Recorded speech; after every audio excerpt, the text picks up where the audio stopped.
Good morning everyone. The conceptual IAS आप सभी का स्वागत करते हैं the Hindu and Indian Express के डेली न्यूज एनालिसिस में। आज के सेशन में सबसे पहले देखते हैं कि क्या क्या हमारे पास इंपॉर्टेंट न्यूज हैं और किन का हम डिस्कशन करने जा रहे हैं। उससे पहले आज है 22 जुलाई। NISAR, NASA ISRO synthetic aperture radar के बारे में है। ये द हिंदू के पेज नंबर 6 में है। And water energy demand spotlight risk human induced quacks, the Hindu के पेज नंबर 7 में है। एनवायरमेंट से रिलेटेड है। V formation flight in birds a case of natural team work, Indian Express के digital version से लिया गया है। Rajasthan pride sangri of khejri awaits GI tag, down to earth से लिया गया है। Related to GS3, index of 8 core industries, इनकी ग्रोथ और जो एवरेज ग्रोथ है उन सब के बारे में हम देखेंगे। ये है अपने आप में page number 12 the Hindu, economy से रिलेटेड है। And what have court ruled with respect to AI, the Hindu के पेज नंबर 10 में है। एआई से रिलेटेड जो कोर्ट की रूलिंग्स हैं related to copyright. US China Pakistan triangle and strategic implications for India, Observer research Foundation का article है IR and security से related. So we are proceeding in this series, and in case you want to join mains 500 topic wise answer writing, तो आप topic wise answer writing के लिए mains 500 join कर सकते हैं अभी। ओके, चलते हैं। सबसे पहला आर्टिकल हमारा है निसार के बारे में। NISAR first joint satellite of NASA and ISRO scheduled है to be launch on July 30।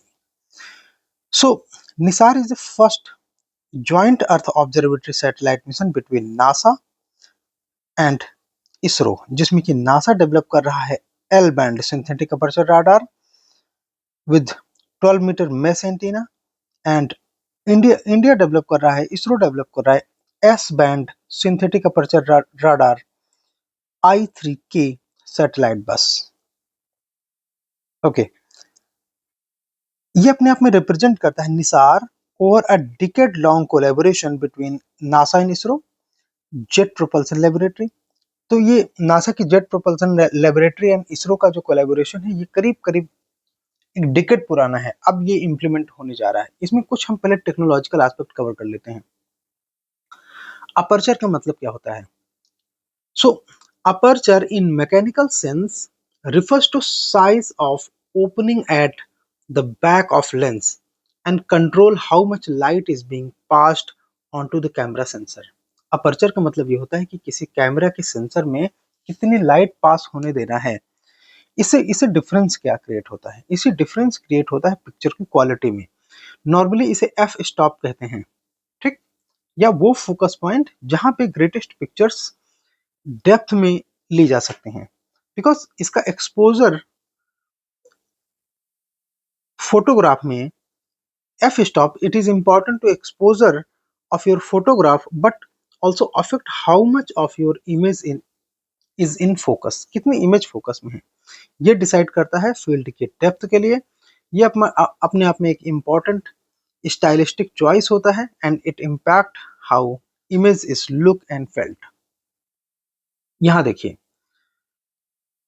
हाँ, नॉर्मली वो पॉइंट जहां पर पिक्चर की क्वालिटी ग्रेटेस्ट होती है। फॉर एग्जांपल यहाँ पे आप देख सकते हैं डिफरेंट फोकस पर जो इमेज की क्वालिटी है वो कैसे चेंज हो रही है।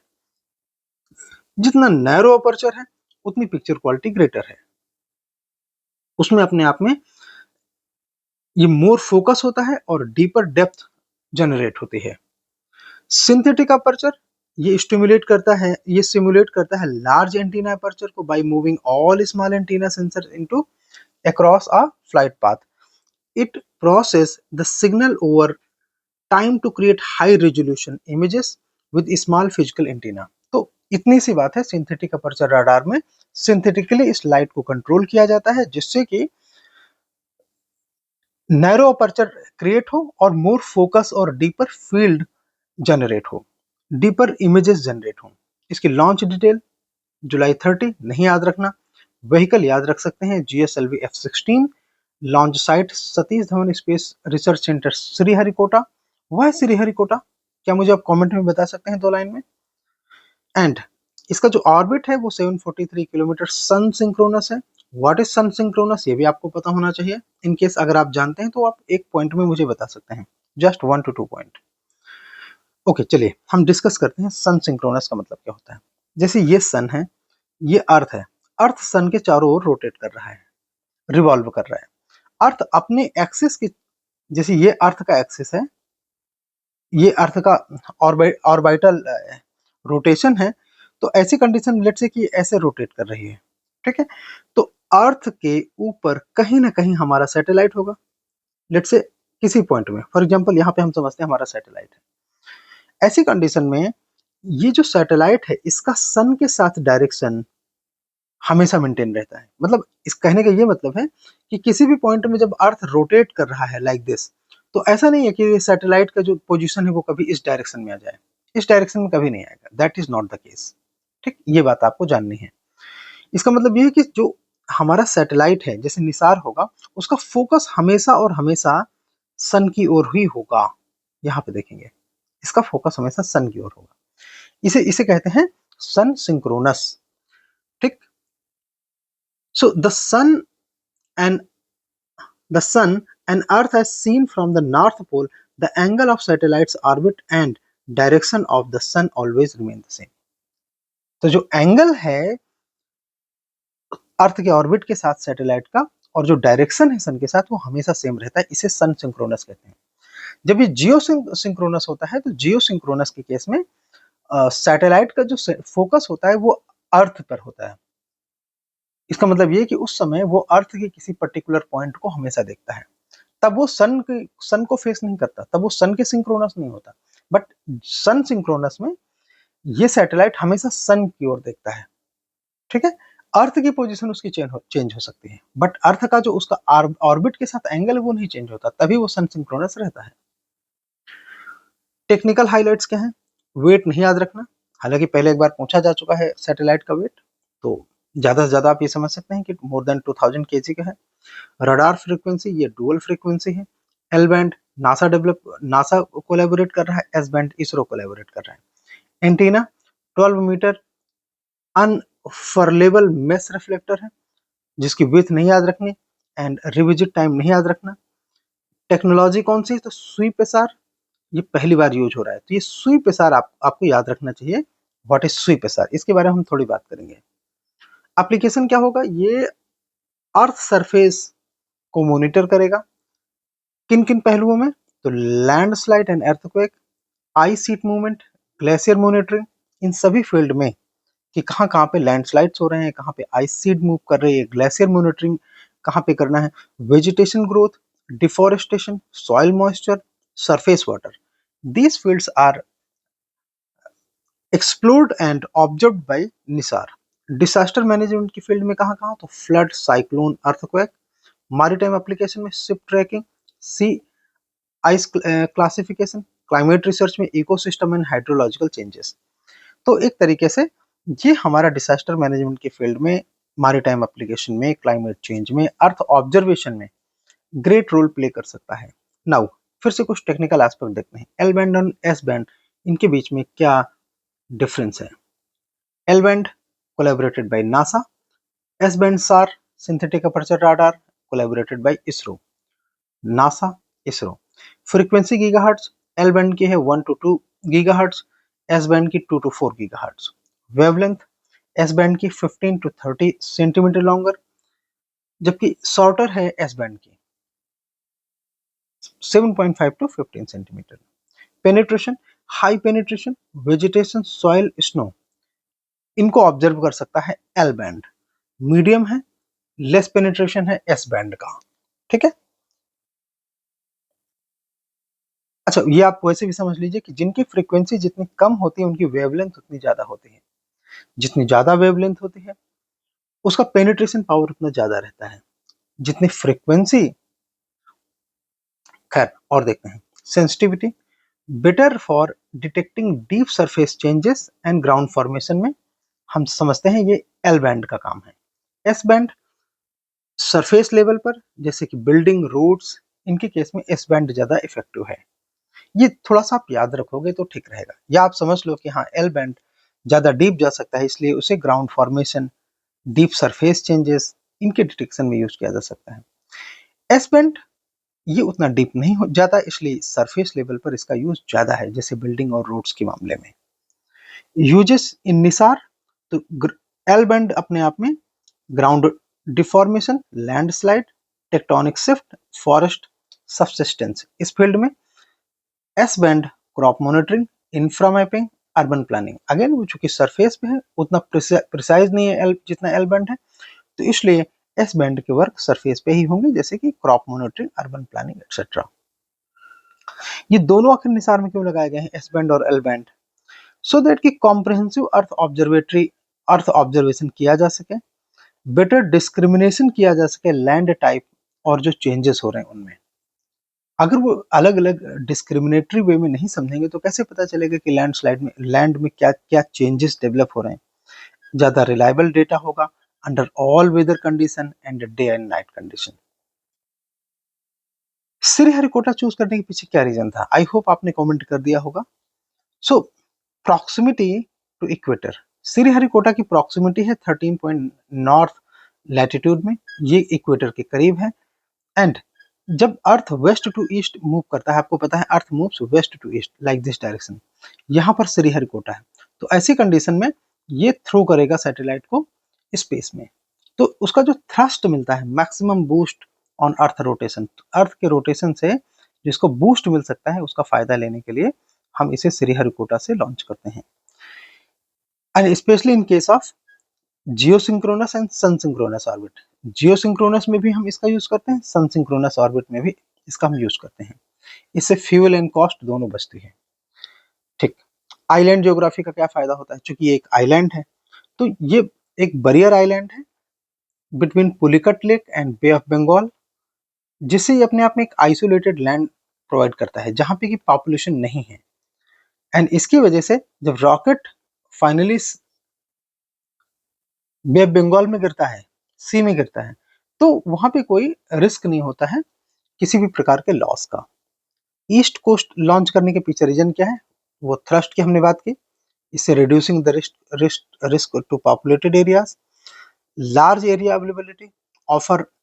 देखो ये यहाँ पे लार्ज एरिया है, लॉन्च पैड के लिए अच्छा है, assembly building, telemetry station, tracking system, इनके लिए जो लैंड की अवेलेबिलिटी है वो एम्पल है।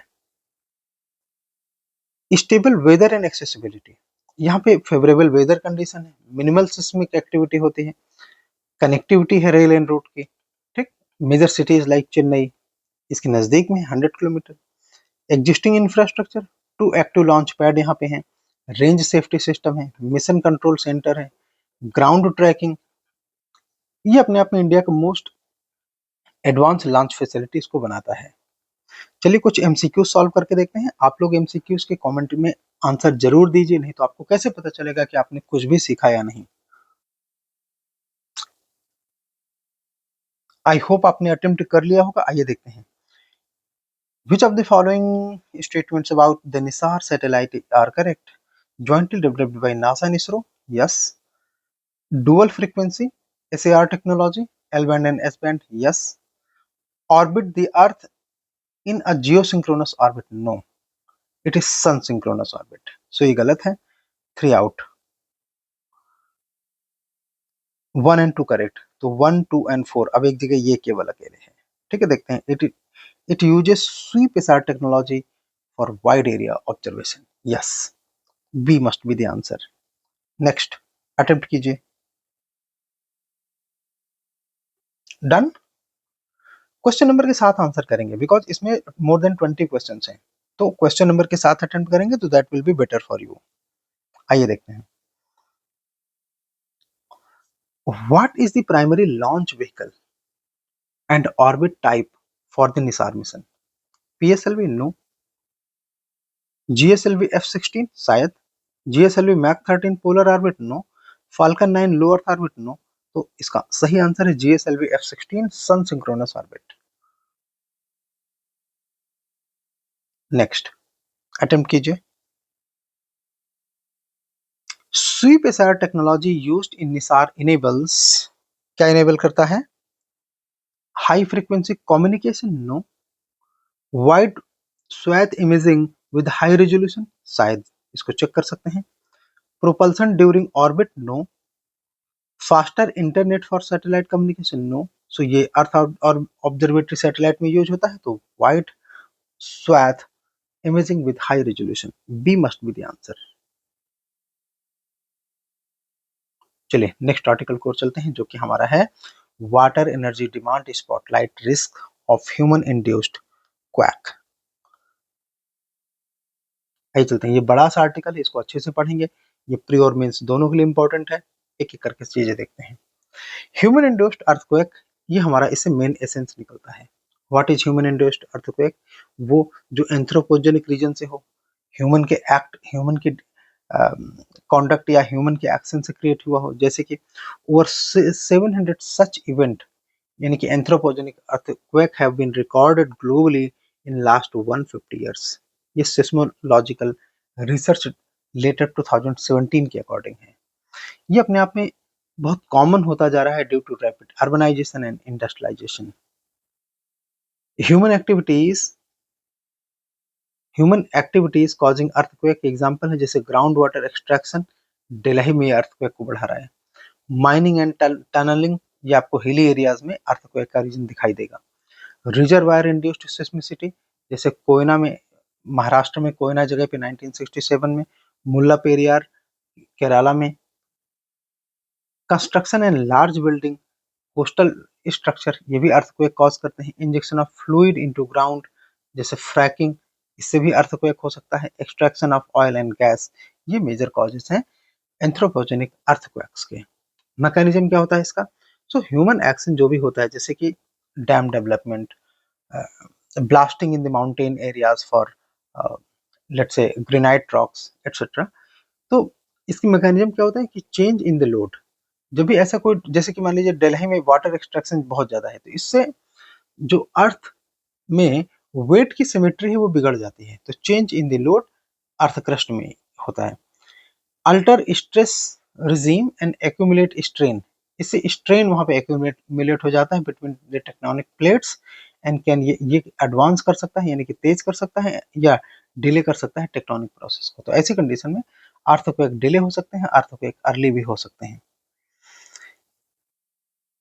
इंडियन केस स्टडीज, जैसे Delhi NCR ground water depletion, seismic activity increase between 2003 to 12 due to water table drop, stabilisation 2014, reduced quakes. मतलब इसमें थोड़ा सा स्टेबिलिटी आई है 2014 के बाद, मे बी कि ग्राउंड वाटर डिप्लीशन कम हुआ है, इस वजह से हो सकता है। कोयना डैम महाराष्ट्र में 1967 में 6.3 मैग्नीट्यूड का अर्थक्वेक आया, जिसने 180 प्लस लोगों को मारा, and it is linked to reservoir overloading. Mulla Periyar dam Kerala में, अर्थक्वेक प्रोन इडुकी जोन यहाँ पे है। Rise in minor tremor linked to reservoir induced stress. Palghat district Maharashtra में, continuous quakes since 2018 likely due to fluid migration from rainfall and plate deformation.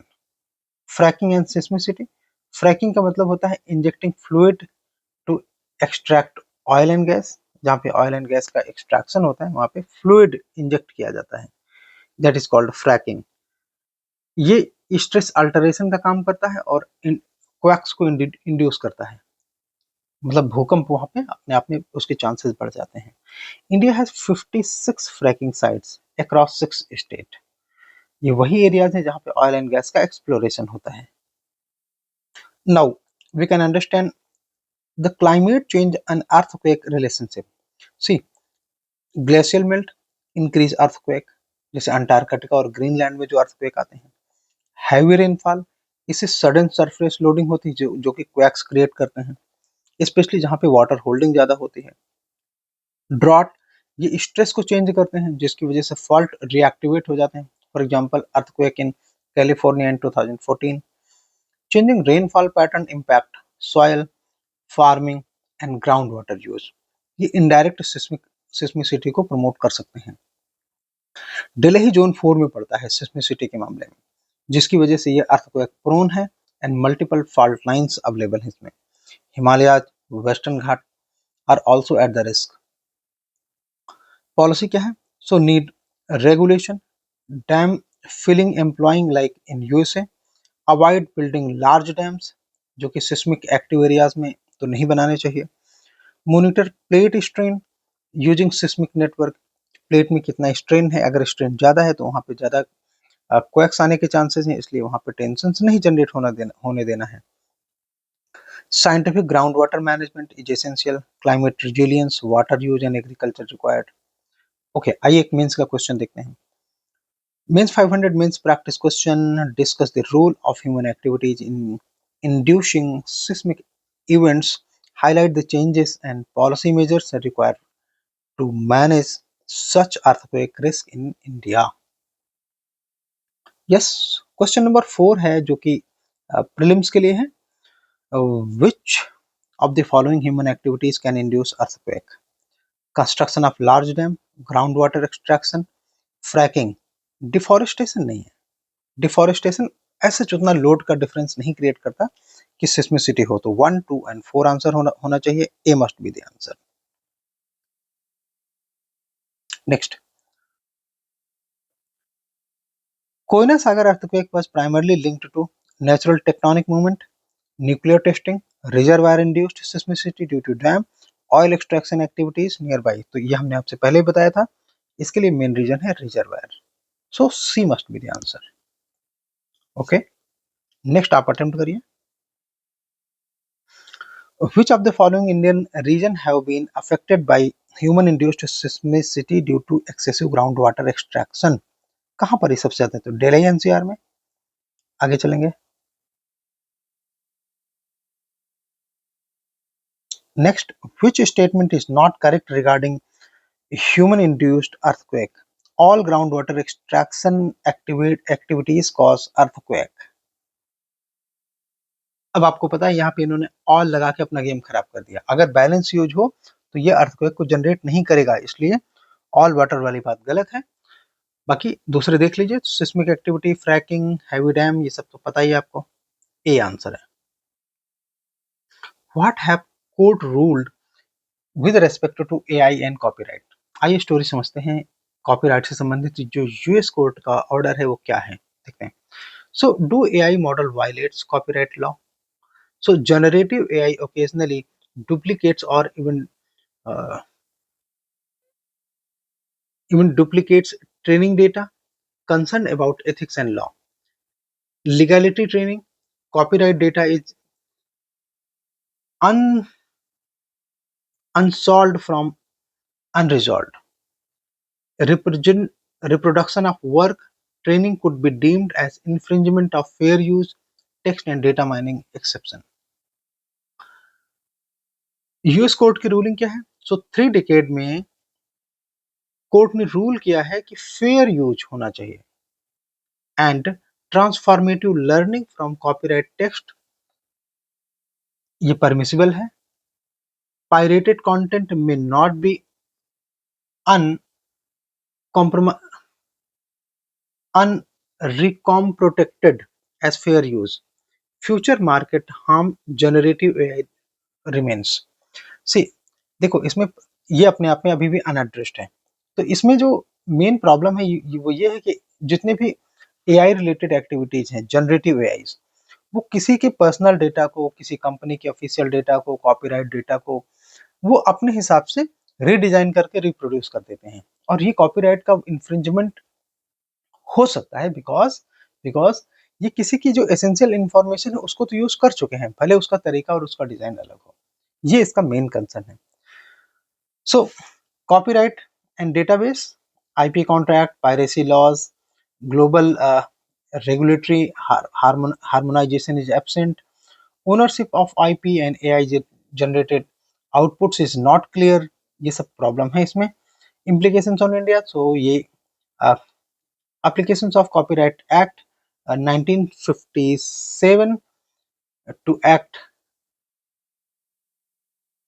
generative AI, section 52 exemptions may be potential and potential gap in IP laws, current legal framework अपने आप में sufficient है कि नहीं, ये जरूर question है। May be not sufficient, ठीक है, मे बी नॉट सफिशियंट। इसमें मेंस का क्वेश्चन आप देख सकते हैं। Generative AI raises complex questions regarding intellectual property rights and copyright laws in light of the recent global and domestic legal development. Critically examine the adequacy of existing legal framework to address challenge posed by AI generated content. Means के लिए अच्छा question है, इसको आप attempt कर सकते हैं और भेज सकते हैं द कॉन्सेप्चुअल आईएएस को। In case of you have any doubt regarding your prelims qualification, join topic wise MCQ series that is nudge 100।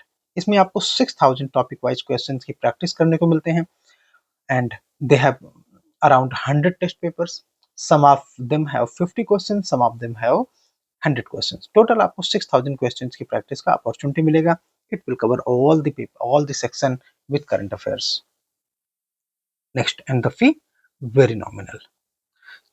इसके लिए आप डाउनलोड कर सकते हैं द कॉन्सेप्चुअल क्लासेस का application from Google play store. Why birds have we formation, जैसे birds उड़ते हैं ना, आप देखो ये वी शेप में है, क्यों? और खास तौर से जो माइग्रेटरी बर्ड्स होते हैं जो लॉन्ग डिस्टेंस कवर करते हैं, वो वी शेप में क्यों करते हैं? इंडियन एक्सप्रेस के डिजिटल वर्जन में ये न्यूज कवर की गई, हम लोग इसको ध्यान से देख सकते हैं।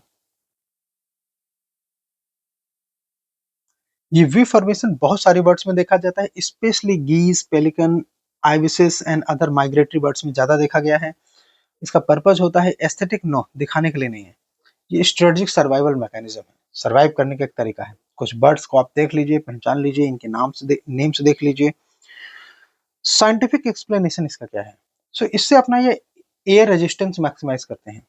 बर्ड्स इससे अपना एयर रेजिस्टेंस मैक्सिमाइज करते हैं।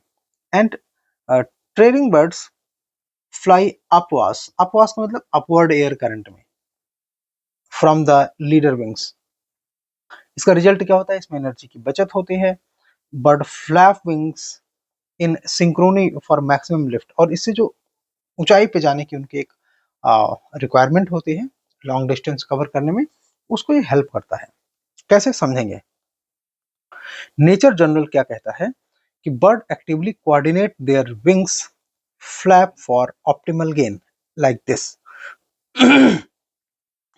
इस इमेज में आपको दिखाई देगा कि जैसे बर्ड्स अभी इस हाइट तक हैं और इनका डायरेक्शन है ये थोड़ा नीचे जाते हैं, ठीक, और ये इस पोजीशन में थोड़ा सा और नीचे जाते हैं, सॉरी, इसका डायरेक्शन चेंज करेंगे, डायरेक्शन इसका ये ऐसे है, तो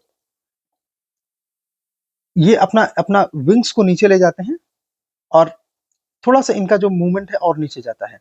विंग्स इनका अपोजिट डायरेक्शन में वर्क करता है और ये फिर जंप करते हैं, और इनका जो जो हाइट है वो इस कंपैरिजन में यहाँ पे थोड़ा सा अधिक हो जाता है। इनके इनके विंग्स का फ्लैप आप देखेंगे, ऊपर जाता है, नीचे जाता है और नीचे जाता है, फिर जंप लेते हैं और अपने आप को पुश करते हैं ऊपर की ओर। ओके, रोल रोटेशन, जो बर्ड्स हैं they take turn leading to, ये प्रमोट करते हैं endurance and equity, prevent exhaustion of any single bird, इसलिए ये वी शेप में रहते हैं।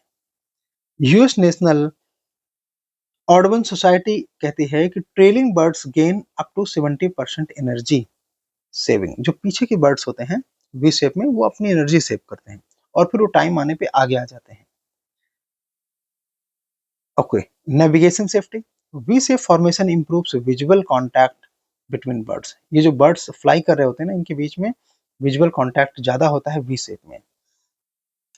कोलिजन प्रिवेंट करते हैं, लॉन्ग डिस्टेंस के लिए कोऑर्डिनेट करते हैं, स्पेशली ड्यूरिंग माइग्रेशन। एक मेंस प्रैक्टिस क्वेश्चन देखते हैं। Explain the aerodynamics and behavioural advantage of we shape formation in migratory birds. What lesson can human system of cooperation draw from such natural strategies. Cooperation और coordination भी तो मैं बहुत बातें कर चुका हूँ, चलिए देखते हैं प्री का क्वेश्चन। क्वेश्चन नंबर 8 है, what is the main benefit of bird flying V shape formation? To attract mates, no. To reduce predation risk, no. To save energy and improve coordination, yes. Next, According to US Navigation Audubon Society, flying in V-shape formation improves efficiency of trailing birds by 70%. The upward the upward current used by bird flying in V formation is created by their vocal communication, no. Earth magnetic field, no. Swirling air, the leading bird wing, thermal air पर सी होना चाहिए, देखते हैं, शायद, yes. Next, Rajasthan से pride Shangri of खेजरी, वो GI का wait कर रहा है, मतलब इसको इन फ्यूचर में जीआई मिल सकता है। तो ये सेंगरी क्या है, खेजरी का सेंगरी क्या है, इसको देख लीजिए पहले। ठीक, ये आपको देखिए पतले पतले मिर्च जैसे थोड़े लंबे लंबे कुछ फ्रूट्स दिखाई दे रहे हैं। इनकी यूटिलिटी है, ये वेजिटेबल्स में यूज होते हैं और बड़े बड़े महंगे होते हैं। हाँ, हमको किसी ने बताया ये 1500 से 2000 रुपए किलो तक होते हैं। चलिए, हमारा काम है जानना। खेजरी ट्री ऑल्सो नोन एज सामी, जान, गाफ, कहाँ पे, ये नेटिव है थार डेजर्ट राजस्थान का। तो इनके नाम याद रखना, ये प्री में पूछे जा सकते हैं। यूपीएससी इस तरह की स्पीसीज और प्लांट वैरायटीज को पूछने में बहुत इंटरेस्टेड रहता है। क्लाइमेट एडाप्टेबिलिटी, ये 50 डिग्री की गर्म टेम्परेचर पे भी सर्वाइव कर जाते हैं, बहुत कम पानी में सर्वाइव करते हैं। ये डेजर्ट इकोसिस्टम के लिए अडॉप्टेड हैं और रूरल लाइवलीहुड को भी सपोर्ट करते हैं। सैंगरी क्या होता है, ये पॉड ऑफ खेजरी हैं, यूज्ड फॉर लोकल डिश, केर सांगरी, रिच न्यूट्रिशन होता है, ड्यूरिंग ड्रॉट सीजन में हेल्प करते हैं ये फूड सिक्योरिटी को। करंट इसका प्राइस है 1500 रुपए किलो, सही है। इसको जीआई मिल सकता है जिससे इसकी मार्केट वैल्यू बढ़ सकती है, एक्सपोर्ट में भी इसको देखा जा सकता है। जीआई टैग एप्लीकेशन 2024 में फाइल किया गया था। खेजड़ी उत्पादन आवाम प्रकाश प्रसंस्करण सहकारी सोसाइटी, बीकानेर की सोसाइटी है, एंड ये सपोर्ट किया गया था, नहीं जानना ये नाम। 700 पेज डोजियर सबमिट किया गया है for detailing botanical, cultural and legal aspect में। इकोलॉजिकल एंड कल्चरल सिग्निफिकेंस इसकी क्या है, ये ट्री ऑफर करता है set fodder and soil enrichment with income. ये इसको थ्रेट थ्रेट किससे है, paste, habitat lost, solar infrastructure projects, इससे इन प्लांट्स को थोड़ा सा थ्रेट्स है। ये अपने आप में बड़ी रिवर्ड वैरायटी है, वेदास में, महाभारत एंड रामायण में इनका जिक्र है। अर्जुन हाइड बो इन Arjun hid bow in khejri, used in sacred fire rituals. भगवान राम के जो ब्रदर थे Lakshman build forest hut using khejri branches, इसलिए और ज्यादा इंपॉर्टेंट है। खेजरी मैसेकर ये हमारे मॉडर्न इंडिया से रिलेटेड है 1730 में, जिसमें कि बिश्नोई फैमिली के जो एनवायरमेंटल कंजर्वेशन के लिए जाने जाते हैं 363 मेंबर्स को की हत्या कर दी गई थी, जो कि खेजरी ट्री को प्रोटेक्ट कर रहे थे। गुरु Jamboji teaching tree life for all being that is also associated to Khizri. Global recognition known as GAF in UAE declared national tree in Bedouin's cultural and ecological importance.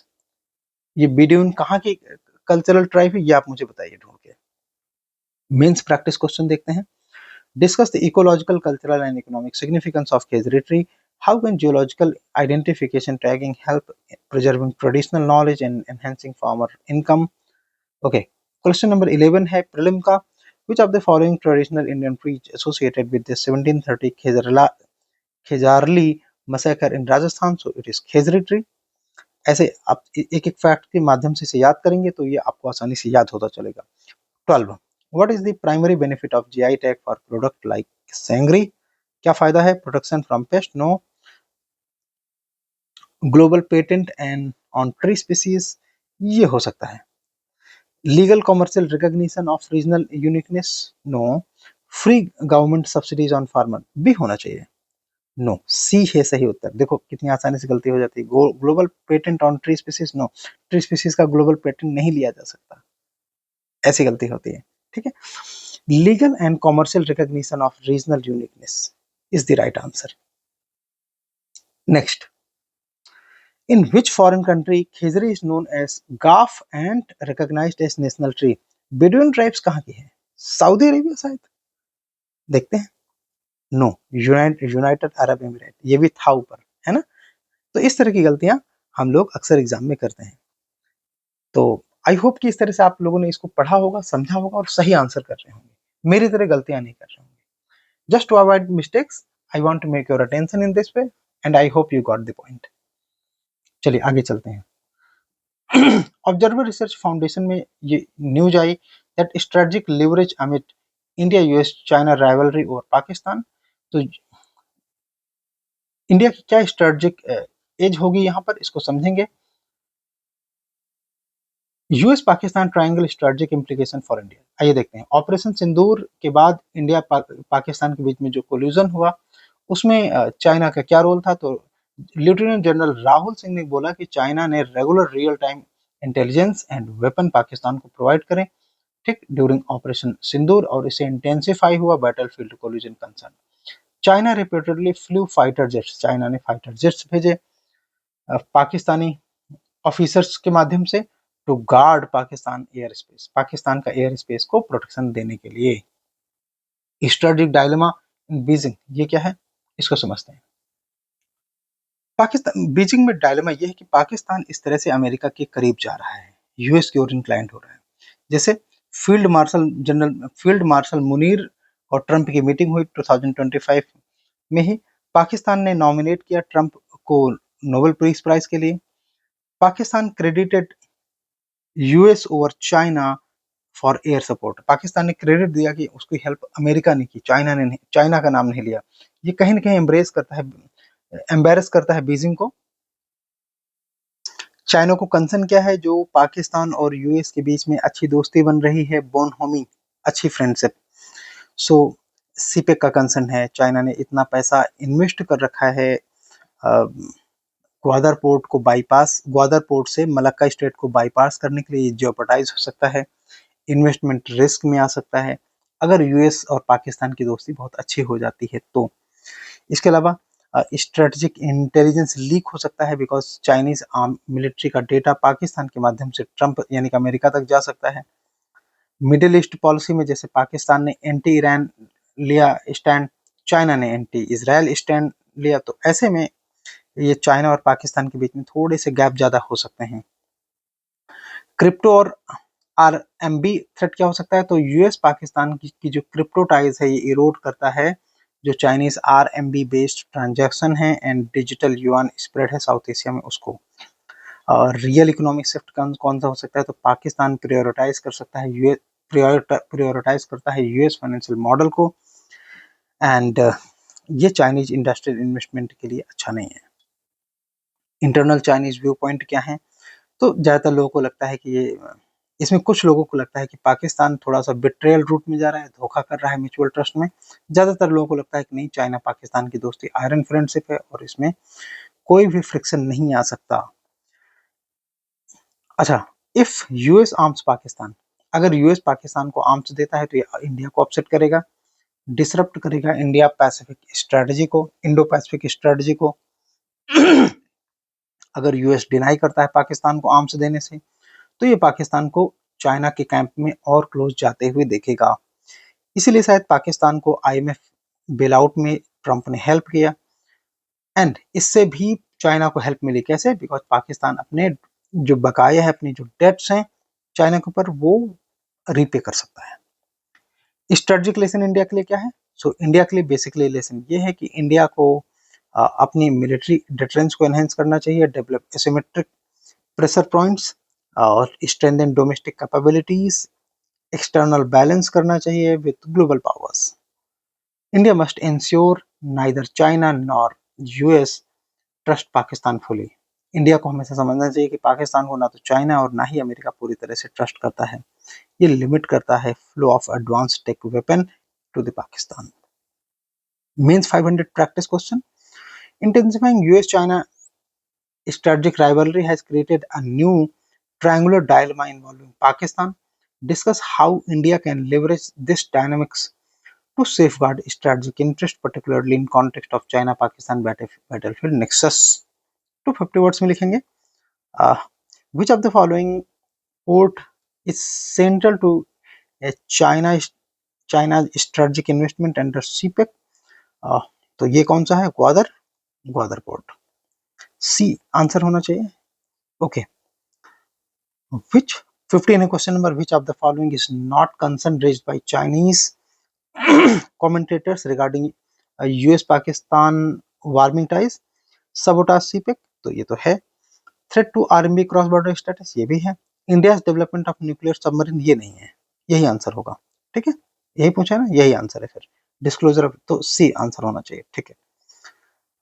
India's strategic community suggests all of the following approaches to counter China Pakistan collision except, किसको suggest नहीं कर रहे हैं? Developing asymmetric pressure point, ये तो suggestion में है। एबेंडनिंग relation with US, ये सजेस्ट नहीं कर रहे हैं, तो यही हमारा आंसर होना चाहिए। ठीक है, ये हमारा बी आंसर होना चाहिए। चलिए देखते हैं। Yes, B is the answer.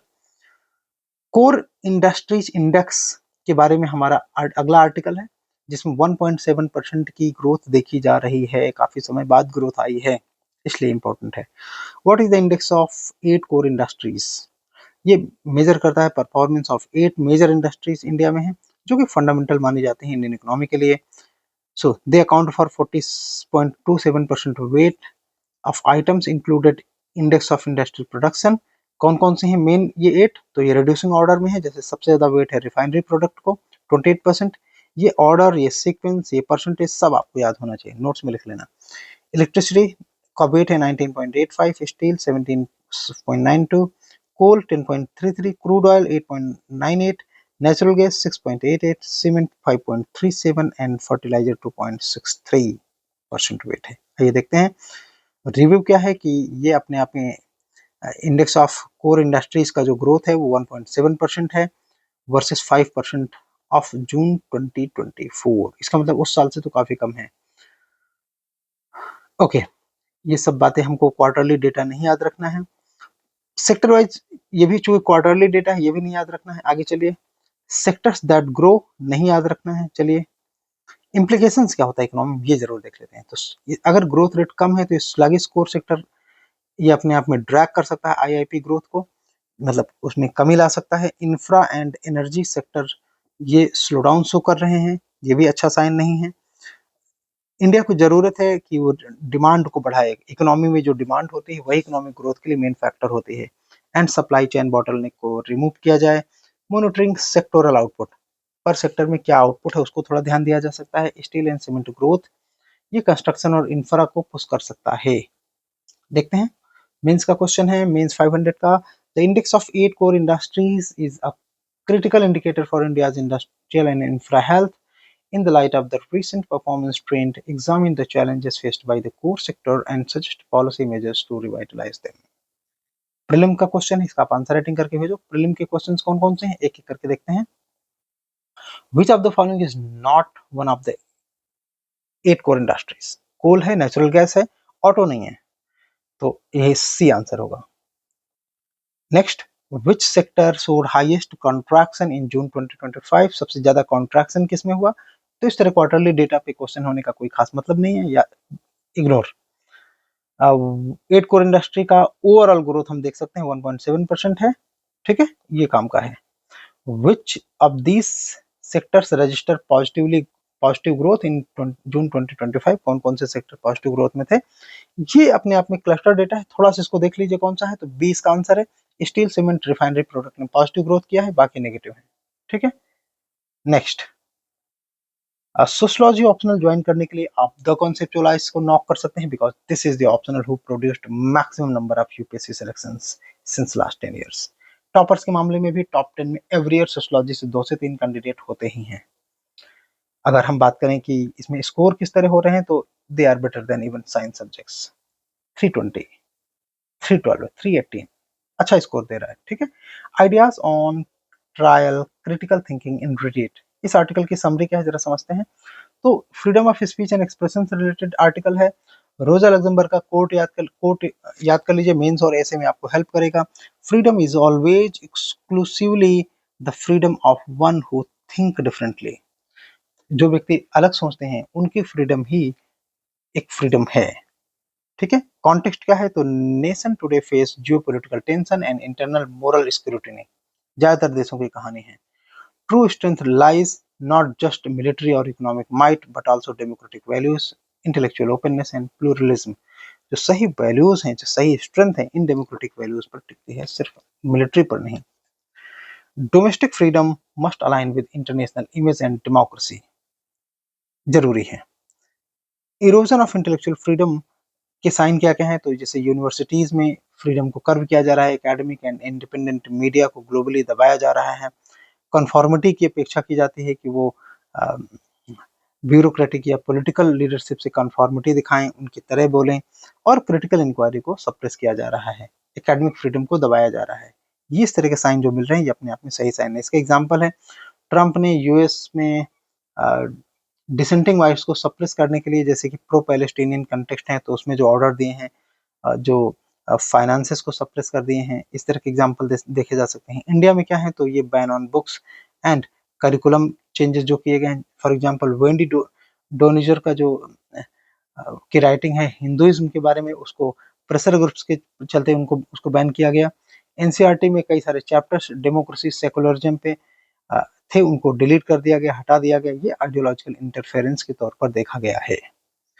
Mechanism for suppression, तो सप्रेस करने के लिए क्या तरीके अपनाए गए, तो उसमें करिकुलम को रिराइट करना, आइडियोलॉजिकल एजेंडा थोपना, dismissal of professors, punishment of student for critical thinking, freedom framed as citizen and discourage dissent. Hannah Arendt का कहना है, warned of banality of evil and withdrawal from public life.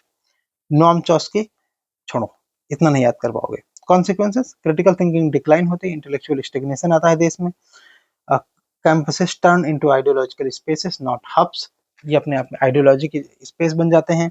Freedom become conditional and obedient, मतलब true freedom नहीं रह जाती है, ये अपने आप में डेमोक्रेटिक राइट नहीं है। पब्लिक डिस्कोर्स नैरो डाउन हो जाते हैं, सेल्फ सेंसरशिप अपने आप में बढ़ जाती है, एलिनेशन ऑफ यूथ होता है और इरोजन ऑफ डेमोक्रेटिक वैल्यूज।